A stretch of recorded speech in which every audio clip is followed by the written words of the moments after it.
Welcome to the podcast, guys. This is the second episode of AfroXposure.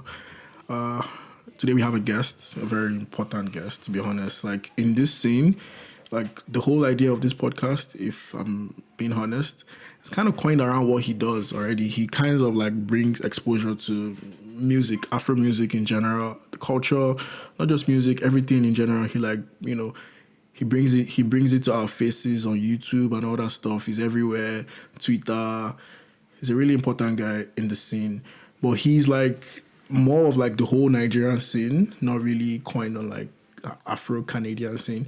But we'd like to know what he thinks about like Afro Canada and how the music scene is here and just the creative scene here is in general. So on this podcast we have the guy that's famously known as PalmwinePapi. I'm not sure where he got the name from, but I think he got it from Drake. So yeah, I'll bring him on later on. But for now, I'll just give you guys like a brief on what we're going to discuss about throughout this first season. For this season, we'll have a few guests. There will be musicians. There will also be people like PalmwinePapi that are like just creatives in the scene. We're thinking about having photographers on the scene. We're also thinking about having producers as well. Aside from that, it's all going to be interesting. I hope you guys are going to listen to the end.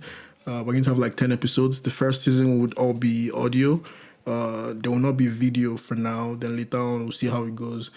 We're in Ontario, and Doug Ford is really holding us back to do a lot of things for now. Maybe later on, we'll see how it goes. Yeah, so I'm just going to get our guest on, and let's see what he has to say. We're just going to ask him a few questions. We have a bunch of questions for him too, so it's going to be interesting. Just listen. Yo, How far? I'm good, man. Good, my bro. How you doing? I'm blessings, man. Yeah, that's good. So like, let me be honest. The first time I saw you on social media or wherever, it was, I won't say it's the first time, but like the first time I like took notes of your craft and what you're doing was like during your engagement, like when you proposed to your girlfriend. It was like a big deal because it was good. It was kind of really good. I like the whole idea. I like to do something like that when I'm doing my own. So I just wanted to ask, like, what was your like idea behind that whole proposal and how did you like coordinate it? Okay.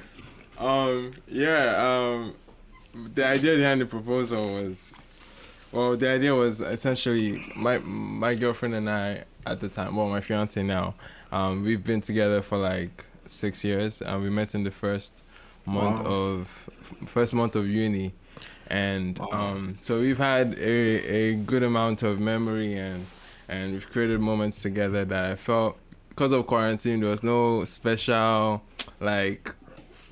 special gesture to be made for this important moment. So I just said, let me just clear my apartment, turn it into like a mini museum type thing, printed photos and framed it of our past experiences, and I put like the ring on the centerpiece in the middle of the apartment, and yeah, man, and the sparks were flying. I won't lie, when I saw the ring and like when you tagged the people that made the ring, I actually checked their page and I was like, wow, this is like, I think you have to like plan with them on how you want it presented and all that stuff. I was like, he really thought about this. This is like something, this is like, he really loves this guy. This is a step you're planning to only make once in your lifetime. True. So yeah, you have to go as hard as you can, man. Yeah, that's good. So can you like briefly introduce like you to us? Like tell us who you are, what you do, why you do what you do, what inspired you to do what you do, and if you're going to keep doing what you do. Right. Honestly, that's a good way to put it. My name is Emmanuel, and aka PalmwinePapi. I started a YouTube channel in the summer of 2018. So I started it then because I just gotten a co-op job, and this was my first 9-to-5 like proper job, and this was, I was still in school at the same time, but this was the first time I had like after 5 o'clock reach, like what else am I doing with my day? Like this was I just ended up not liking the cycle of not having anything to look forward to after work. So and I people that know me personally know I'm I'm very opinionated about my music. Like anything I listen to, I always have music conversations just naturally. And also YouTube was like my big main form of like video consumption, because like it was practically my TV, and I saw how the Western space, you know, the Americas, the Canadas, the UKs, they had people that looked at albums and actually talked about music beyond what we see from surface level like type thing. And that content, that I kind of envy that content for like the Afrobeat space, man. And I was like, oh my, there's absolutely no one doing like breakdowns of album, especially respecting the art form of albums. Like people were not really like talking about albums in the first place. So even that was my first pull into anything YouTube, the fact that albums needed to be talked about more in the Nigerian space. So that was what I started with, and I started with my very first video that I recorded on one beaten up iPad, and and I was even nervous from that first review, man. My voice was mad shaky.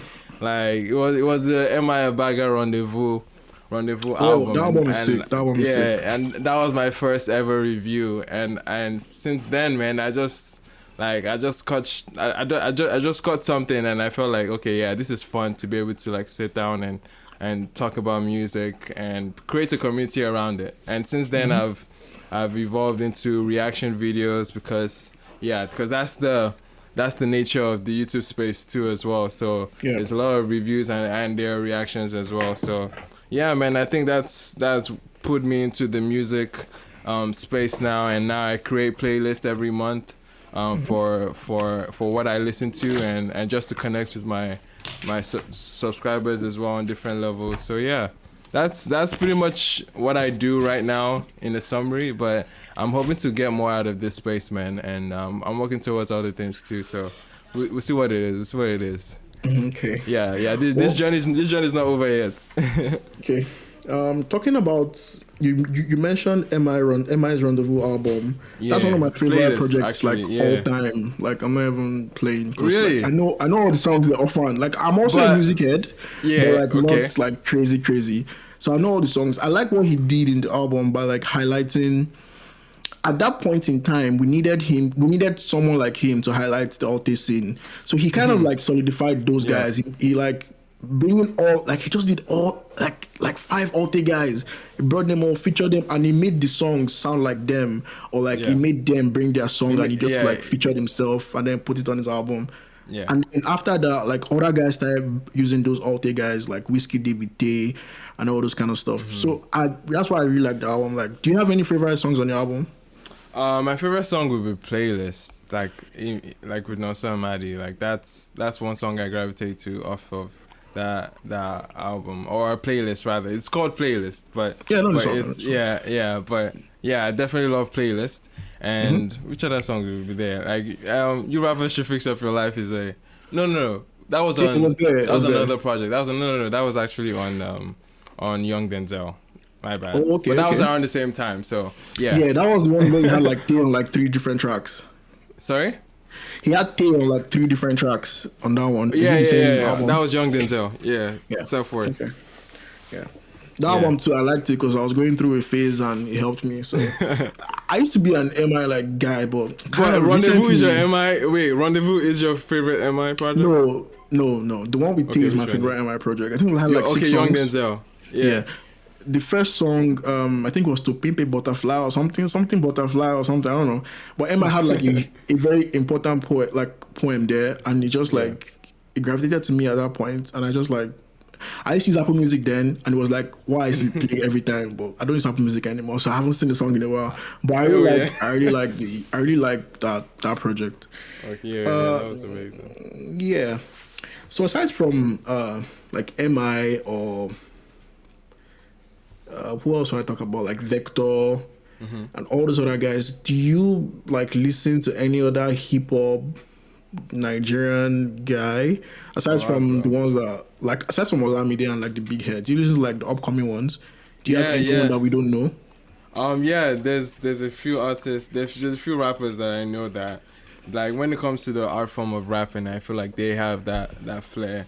And there are a few guys I know that are not household names yet, but you should be able to look out for guys like Vader, the Wildcard. That You guy's should be able to good. look out for guys like Boogie, right? Do you know Boogie? Yeah. Yeah, you know Boogie. You should know. Now this guy, it's called Timmy K. Do you know who Timmy K is? No, Okay. unfortunately. It seems Yeah, like the guy's hard. look up Timmy K, man. Look up Timmy K. Who else is there? There's Fort Star. There's rappers. So why I asked this There's a whole lot, question? man. Why I asked this question, to be honest, was because if you think about it, that same time with Tay and when Emma dropped that project, that was around Yeah. the time where Black Bones got signed by Doug Emma's guy. I can't remember his name. But AQ? Black Bones got signed by AQ. AQ Yeah, I and think it was Loose. AQ or Loose. One of them AK and signed. Loose, like 100 counts. I don't even know who owns 100 counts actually. I think it's both of them. Yeah. So yeah, they signed Black Bones as a rapper then. If you can remember, he dropped one amazing trap project and it was like Yeah, everybody was yeah. going crazy. But we're Bad not Boy going crazy Black. the way Bad but we're Boy not going Black, crazy yeah. the way we're going crazy now about Sex Over Love. Sex So what do you Over think Love, about yes. his transition from being a full-time hardcore rapper to being a trendy, funny R&B, I don't know, negative R&B, whatever kind of singer?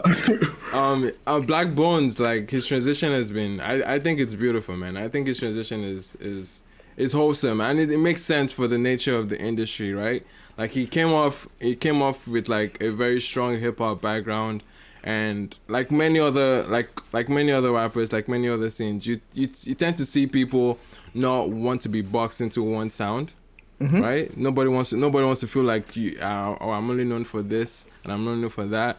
And you have to factor in the fact that he is on a label too, that they have a bottom line to meet too. So that he's definitely gonna be more creative and diversify his sonic palettes, like he can tackle other things. And people have Definitely. encouraged him. People have encouraged him that he can sing, and he can sing, and at Yeah. least to the extent that he can make really amazing commercial records. Like if you listen to a song like Fendi with Joe Boy, like that's a song that's supposed to do exponentially well, man. And like it's gonna do well over. I feel like that song is gonna do well over time. And Bling as well is it's a very captivating one too. So like yeah, he is diversifying. And if you look at the content of that album, like he's tackling with different audience. Like they have like Buju all the way to Amore, and then Joe Boy on the same album. Like he's obviously like going for everything. It's casting a wide net on this album, man. No cap, no cap. So you were saying like it's going to do numbers, and that just like brought something to my head. So I was Yeah. going through your YouTube, yeah, and I noticed that you've actually stopped doing your turntable countdown. I don't know if you stopped or you've put it temporarily aside. Right, But right. how do you get your numbers to make those to make the countdown? Like, what do you use? What are the numerics? Do you Okay, use like so YouTube videos? So What do you okay, use? so let me clarify something. I'm not essentially part of turntable charts. Okay. I host their rooms for them. I host rooms on Clubhouse where they announce the top 10 songs each week. And we've also right now we've also moved to Twitter Spaces because the streets are asking for Twitter Spaces. And I thought as an extension of that, I thought it to be nice to bring that forward to my YouTube as well. So I would make videos about that on my YouTube space every week. But it got to a point where I wasn't necessarily seeing the immediate response that particular type of video on my channel was doing. So if anything, those videos were hurting the analytics of the channel. So it was just a like Trial. it was just it was a trial thing just to see like if there is an itch for this, if people wanted to see like weekly statistics and numbers on Nigerian music consumption in general, right? But turntables and how they collect their numbers, they have a third party that collects radio projections for every song. They also do that for TV. They also do that for streaming platforms as well. So Turntable as a chart system, they have all their they have all their parties, and they do all the analytics themselves. And if you would like to know more about their turntable charts, definitely hang and stop by one of the Twitter spaces. We have them every Monday, and you get to meet some of the guys on the turntable team as well. So you can definitely find out a lot more. Oh, that's cool. It'll be good to see like the numbers that they're using on the platform to like increase to a way that we can have you know, the way you have in UK, you have the Afrobeat charts. It'll be good to see something like that. Like exactly. North America. That's why I definitely wanted to get behind like an establishment like turntables, because I mean right now they're the only ones that have aggregate numbers that put together radio, TV, and streaming together to like to encompass like the music consumption in Nigeria. And it's using like free streaming platforms, not necessarily all the platforms that we know. It's like every free streaming platform. So it's like I just trust that. I trust their numbers. I trust what they're doing, and yeah, that's why I'm riding with them right now. Yeah, that would actually be cool if it like becomes something really big. So I'm just going to write off that and just ask like a bunch of random questions. So like Davido or Wizkid? You can't do that to me. You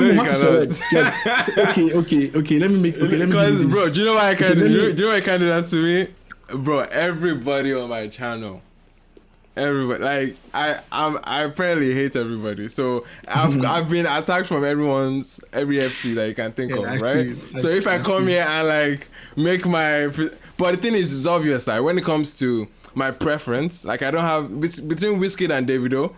Like I don't have my personal preference would probably lean towards Wizkid more, but I don't have anything against Davido at the same time, right? Like I still ride with Davido records, and I understand his impact in the game as well. So there's that, you know what I mean? I'm not necessarily saying like one is exceptionally like more, but yeah, I would lean towards Wizkid more for my personal preference, yeah.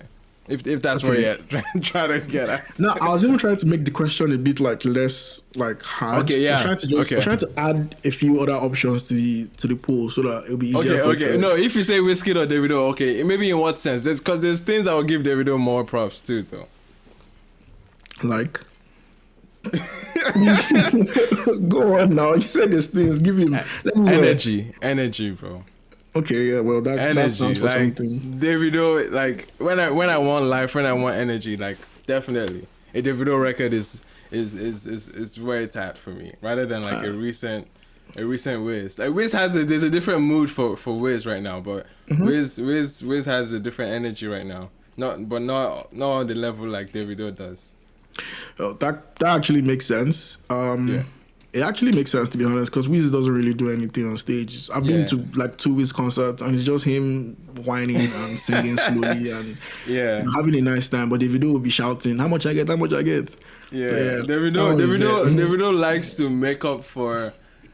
He likes to make up for the lack of the maybe say natural talent. Like he definitely overcompensates for those things. And you know what I mean? Like when you have someone that is trying to prove something, they always come with so much more effort. And that's where Davido is for me. And there are so many reasons why Davido has been.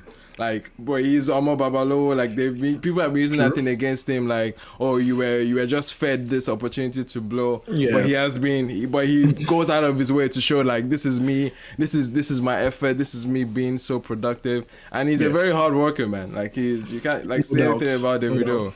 He doesn't very hard working, man. He's doing it, so exactly. Like that's a huge thing. Yeah. That actually really makes sense. So like during the week, okay, first of all, are you a Man U fan or a Villarreal fan? Oh, sorry, an Arsenal fan or Chelsea fan? Neither. I'm a Barca fan, man. Oh, okay, so you're happy today. Messi is my greatest. Well, yeah, for sure. For sure. Cool. I was happy for Chukwueze, bro. I was happy for Chukwueze. Chukwueze was the... This is where Iman comes in. This is where Iman shows face. No, don't worry. Iman, I was saying, no. He won't sound like he's just going to be listening. He won't make any noise. Yeah, don't worry about that. Face, I beg. Nah, bro, my boy Chukwueze deserved something this season, man. Yeah, like he's been trying. He's been trying for so long. And this is get something. This is still, like, Man U still had a phenomenal season for their level, Sha. At this point, second in the league and winning... and getting to the finals of Europa, like props to them. But my boy Yeah. needed a trophy though. Chukwueze needed something. Exactly. Like Nigerians are winning this year. As if you have Nigerian blood in you, you deserve to win. Exactly. Like, that's who's what we who's care a about. Nigerian? Who's a Nigerian in Man U now? Some guy. There's Like one- after there's Igalo one guy. left, it was Guy like this that's like 12 years old. I don't yeah, know, like people that's don't small boy. people don't send out like that now. Like so That's small boy. I bet give Chukwueze that has been Chukwueze that was claiming Messi at some point, bro. Yes. Come on. Chukwueze is a baller. He deserves something. Now he has something. Now he can do whatever he wants. Exactly, Nobody man. cares. You know, that's good. Like this year we had Iheanacho, Ndidi, As Chukwueze. in, We have bro. this girl, the girl in Barcelona, Azizat. Yeah, So we have Azizat, Nigerians yeah. winning. We need more of them. Even Bro, our defenders are winning things too. So let's get more. Facts, Sorry, Man U fans. Sorry, Iman. As in, Sorry. like, just take heart. It is well. It is well. It is well. Oh, that's good. Sorry. So Davido, like, also this week, Davido celebrated 10 years of his of his stay. But you know what's kind of funny? Because like I know Wizkid has been in the game for more than 10 years. And I know when Wizkid hit 10 years, no one really did anything like crazy. No one even spoke about it. People, probably two guys just tweeted like, oh, Wizkid is 10 years in the game. Or nobody even knows if it's That was even 10 years. 2019. That was 2019. Yeah. Was for Wizkid. Yeah. I think people like but wasn't a it was big deal. something. It was something. It wasn't. If you don't have a whole meme, sorry, emoji made by Jack. Yeah, but that's a big deal. But the Wiz get behind to make a 10-year thing.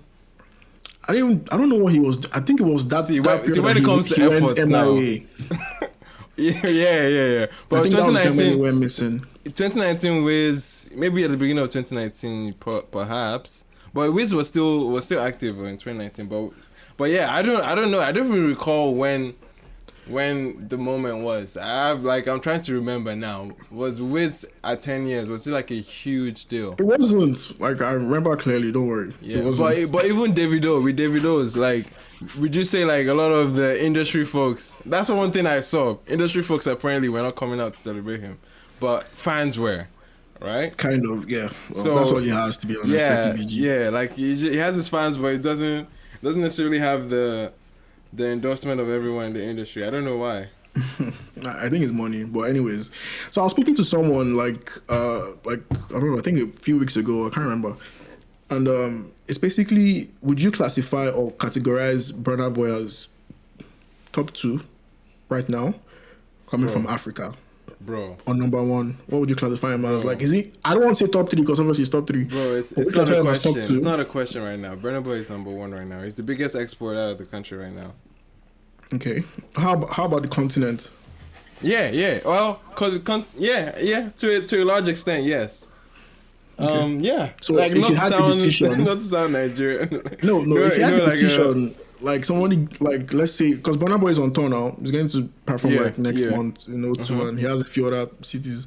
So let's say Burna Boy, Wizkid, and Davido are coming to Ontario, Oh, God. Ontario. Let's say Toronto, self. Yeah, the same week, yeah. sorry, the same day, same streets, different venues. Who are you? And you have the access to 3 of those tickets, like the 3 tickets, but you have choice to pick one. Who's I have going to pick one. Yeah, I you have to pick one. And I cannot hop. I cannot hop I concerts. say you have 1 ticket to pick. Yeah, you say hop. You go stay for gates.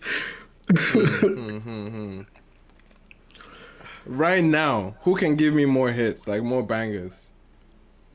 Are you going to the shows to hear bangers, or are you going to the show to watch someone perform to you? That's the question. It's because having the hits is a huge part of the show. I get what you're saying. But you know how Nigerians are when you go to shows and they're like, 1, 2, 3, go, and you be singing their hits for them.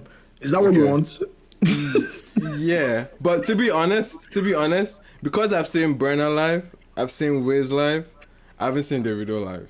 So you pick Davido. I would see Davido right now because I that's haven't seen him. interesting. Because I haven't seen him, and I want to see a Davido show. I honestly want to see a Davido show. I haven't seen him live, so I would want to see a Davido show. Like, not to say like, bro, like, I know it sounds mad. I understand your reason. My reason would be because I haven't seen him. I get the reason. Okay, but let's push that aside. Let's say if I haven't seen all of them. If I haven't seen all of them, okay, that's a good angle now. If I haven't seen all of them, I'll probably go with Burna right now. Okay. Yeah. Oh, that makes sense. I'll go with Burna. How do you feel about his Grammy? And how do you think that is going to like shine more light on Afrobeat, or it's just a one-off thing, or it's just because she was using Fela's sound. You know, let me tell you this thing, yeah. So for the past like forever, Yeah. everybody that taps into Fela's raw Afrobeats, or I'll call it raw Afrobeat because every other thing is diluted, and that's why they put S at the end. That's how I see it. But I think I won't say I think, but it's a proven fact that anyone that does Fela's music, the raw Afrobeat, like his fucking son Femi, Sheon, they all get nominated for Grammys. Like it's like automatic.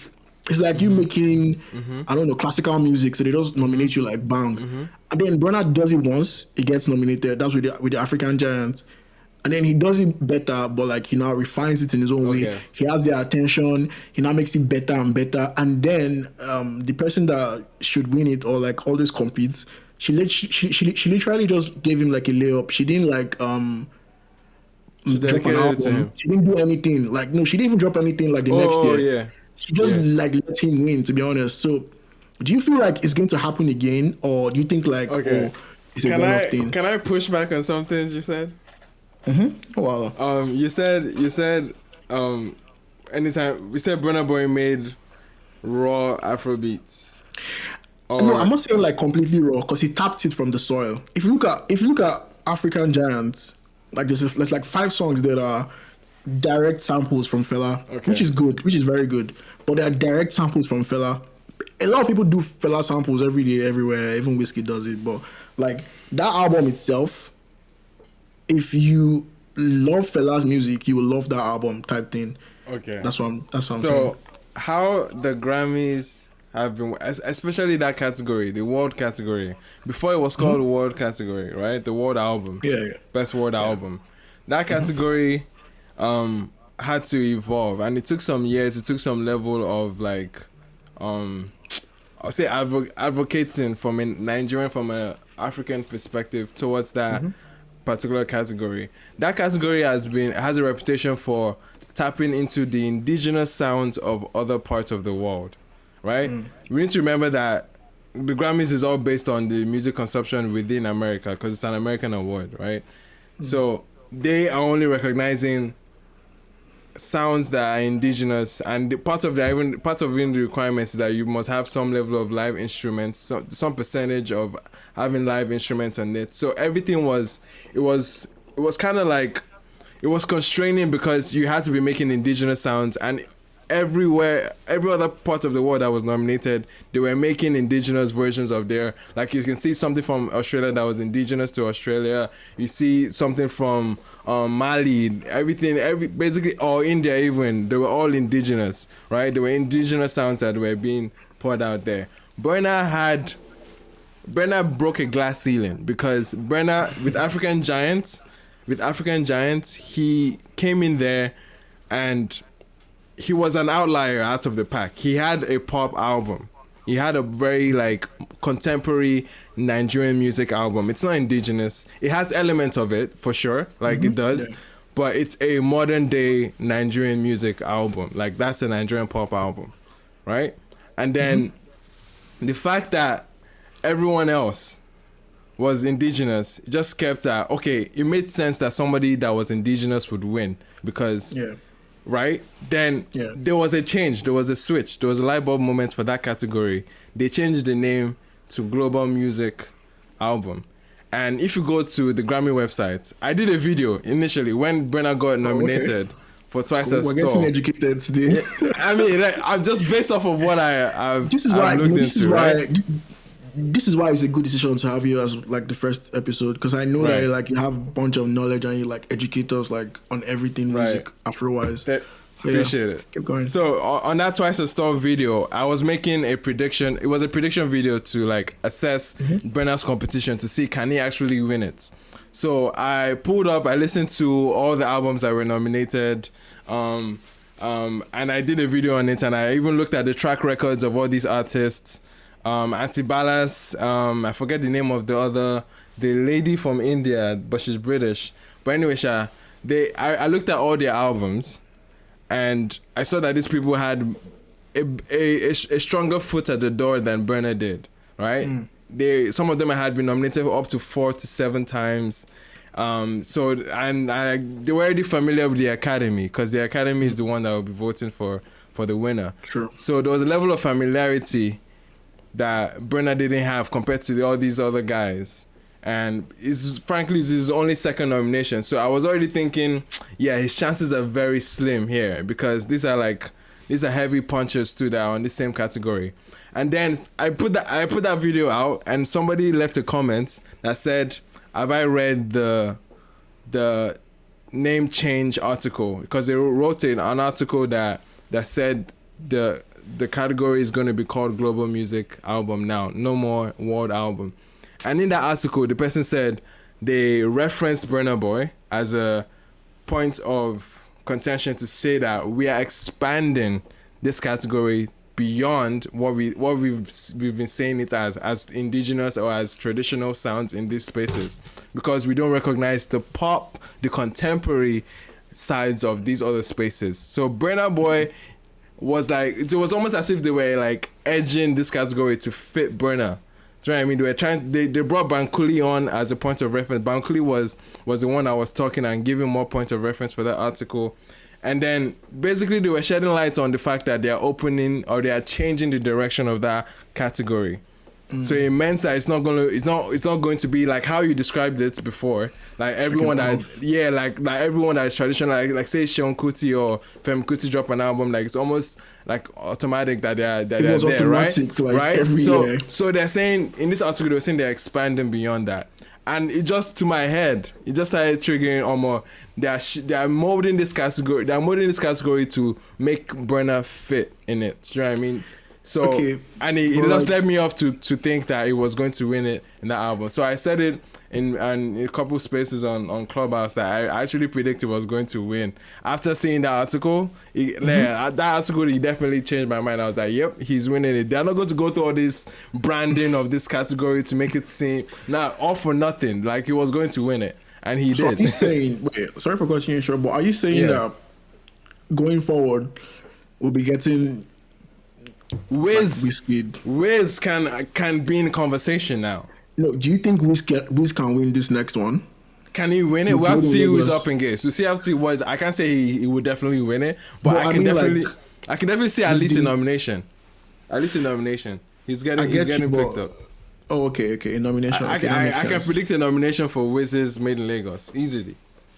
Yeah, I wanted to win. To be honest, I'm not a Wiz fan. Yeah. I mean, bro. As much as we all want, we should all want Wiz to win that album.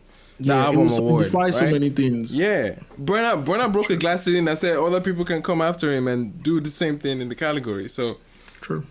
So yeah, it's a win for everyone at the end of the day, bro. Because it's opening doors. Yeah. So like we're going to stick on Burna Boy for now because like there's not much happening in Whiskey, Davido camp and all that stuff. After we talk about these our major stars. There's much happening everywhere now. No. After we talk about these top stars that we have in Afrobeat, we'll talk about the ones that are in our location, like our upcoming stars. Yeah, in Canada, in Ontario, everywhere. Even in the US, because there's guys that do music there, but nobody really cares.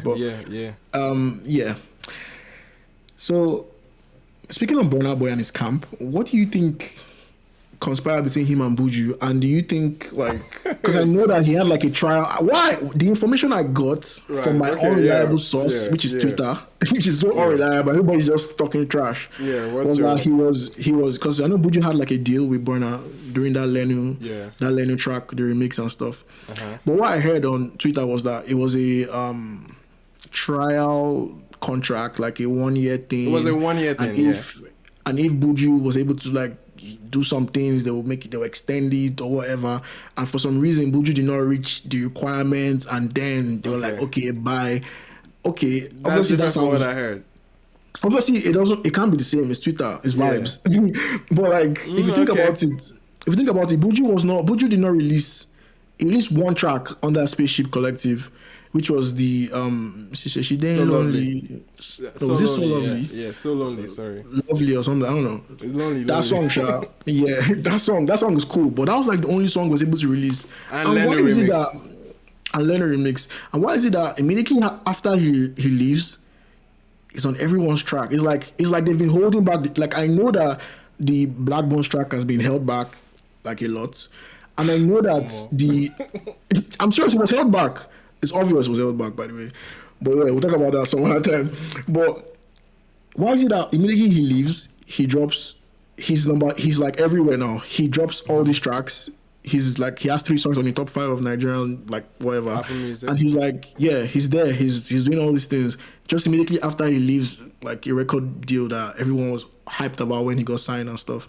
What do you think conspired there? Like, what's your own take on the whole situation? Well, from my own sources of the whole Buju and Burna, not to shit on your own source. My source is Twitter. There's no particular person. It's just vibes. But I've been in rooms and spaces with the people on this team, like on Clubhouse and like in other spaces, and yeah, he declined to move forward with it. I don't think it was a case of him getting dropped off. Like, yeah, it was a 1-year thing, and yeah, like this is again, this is my own source, and again, I guess we can take your source over our Twitter. No. I mean, we can. It's you. We can connect. God in this industry. No. This small space bro. Let's not overstate. Let's not overstate my. Don't worry. Yeah. Just keep going. Yeah, we're not there yet. I mean, we've not blown yet. But yeah, I'm just saying, like, I think it's a no-brainer because Buju obviously is talented. He has the ability to make good records, good commercial appealing records. And the fact that he's out now and dominating is just timing, man. I think it's just a matter of like, yeah, like now that he's outside of the contract, like he's free. Like he can be free to connect and collaborate with anyone. Prior to actually leaving the contract, he has been having singles, but like under the radar singles and like features that were not necessarily like big name features, right? He has been working with a lot of emerging artists. If you check his record with Jess ETA, that one was an absolute banger. If you check with a song with an artist, okay, maybe this was before the deal, but if you check that, he had a song with Bolo Aji. Oh yeah. And it was before the deal. Yeah, but that was before the deal, right? Was it? Mm-hmm. I think it was made before the deal and it was released like after the deal. That's why. It was like in the same bracket. But yeah, Buju has definitely been busy with features. So like again, I just think it's a matter of time for him. Like it was just a matter of like dedication and hard work. Like it's just that simple because he's a guy that the lamba is there, bro. He's a very creative writer. He has a unique voice too, man. And like a very distinct voice too. Like you can't necessarily tap what Buju sounds like. According to what you're saying, it makes sense. According to what you're saying, you're trying to tell me that Buju was holding back his tracks because he was going to decline their deal. That's what you just said. No. I'm not saying he was holding back his tracks. Of course, he was. What happened. Of course, a contract would mean a contract to control the releases. He dropped one single. Like a single is yeah. And immediately he drops this. Immediately he leaves the deal or declines their deal, whatever. He drops a track called "Outside." Yeah. I've never heard the track. I was about to actually like record my review for that, but yeah, like I'm not saying I wasn't inside the contract, so I don't know exactly. I don't know exactly what conspired with him and the team. But I would say for a fact, yeah, it happens in labels where they have a roster or they have a focus that if certain things are met, then they will make room for other artists. You have to keep in mind that Burna's sister is also on this team as well, right? True. So she wasn't out here as the same way Buju was, right? Burna was the focal point of the entire team, and like I can think a lot of what revolves around the outsiders will be Burna, right? Burna was his main priority on that team, so everyone comes second. So I don't think it's a case of maybe Buju just wanted to be out of the shadows. He just wanted to, just to get his own space, get his own room to fly. And doesn't look like there's any like or beef or tension with Burna. There's no tension. Because like great, man. Before Buju got signed, I used to follow everyone on Twitter and I used to follow important people. I don't know how to put it, but I follow people that make that retweet trending things. I shall say trending things basically. So before he got signed, when he did that freestyle on the boat in the middle of the water somewhere, like few weeks after was that fuck you challenge. I don't think you remember, but that Yeah, was yeah. fuck you over. He did a fuck you challenge, and then he was on an interview where he was like, Burna Boy is my idol, like he's my goat. Like Yeah, he's after Burna he's a Boy, huge Burna stan. to him is Fella. Like that's Yeah, how big yeah, he loves yeah. Burna Boy. So imagine getting to work or to be in the same, just like I don't Same know, space just like with your- let me yeah. just put like the way MI idolizes what's this guy that just died? Sorry about that. What's his name? DMX. DMX. The way MI idolizes DMX and says, "Oh, he's the reason why I picked up a mic." Blah blah blah blah blah. Imagine DMX signed MI and MI is like, guy, I don't fit there under this. I want to go. Right. Somehow think about it. Somehow. No, but it's not easy to say. Like, yes, you adore the person, but that doesn't necessarily mean they're gonna work to your benefit completely. Yeah. Like you I can feel you. you can make a career decision at the end of the day. It's up to you. At the end of the day, no one would say no one would say on the record books that Burna is the greatest, but if they don't know anything about Buju, then that's it, right? But Buju wants to be there. I'm sure he wants to work towards that kind of acclaim. So him idolizing Burna honestly has nothing to do with the contractual like aspect of things, because it comes down to what's the benefit here of being here, right? What's the benefit of being here compared to me being outside? And like, yeah, it comes down to that. Like, it was his own executive decision, and he's and his team. That makes sense. That really makes sense, to be honest, if you think about it that way. So there's another like time I like was in contact with you, but not like directly with you. So this was like beginning of Clubhouse, when Clubhouse just started booming. I kind of deleted the app because I was like, what's the point? I got bored. But like I was in We Talk Sound room one random day, and I think you were there as well. But you guys were talking about something I can't remember exactly. But I was really intrigued to see. About a lot. Yeah, you guys talk about everything. I was intrigued to see like the collective, the whole We Talk Sound, the idea behind it, like the fact that you have a bunch of guys or I don't know, people that are young, African or Nigerian, and just want better for the Nigerian scene. They want to curate it. They want it to be something that, because I listened to a lot of Loose Talk podcasts that was like before when those guys, what they were doing was they were trying their best to curate that. They always talk about curating. You know how big of a music fan this guy, what's his name, Osage is. Osage is like a fucking dictionary of Nigerian music. He's a goat. I swear. So like seeing that, I was like, yo, these guys are trying to be like Loose Talk, but like a more like in our generation type thing. No, not exactly like Loose Talk. Like you're not making a podcast, obviously, but you guys are like bringing like a platform where, how would I put it on? Like you guys are like discussing and trying to like do the mission that Loose Talk was trying to do, create it, have like a whole, I would say archive.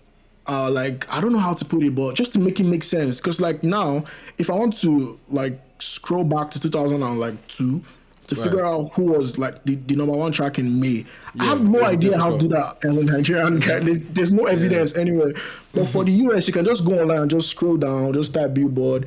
Type. You can even type your date of birth and you see the number one track the day you were born. Like I've done that before. Like we don't have that database or that like archive or whatever for the Nigerian scene. And then I saw We Talk Sound making something similar, but they did it like RCA. I don't know. Okay, that's what you're talking about. Yeah. Right.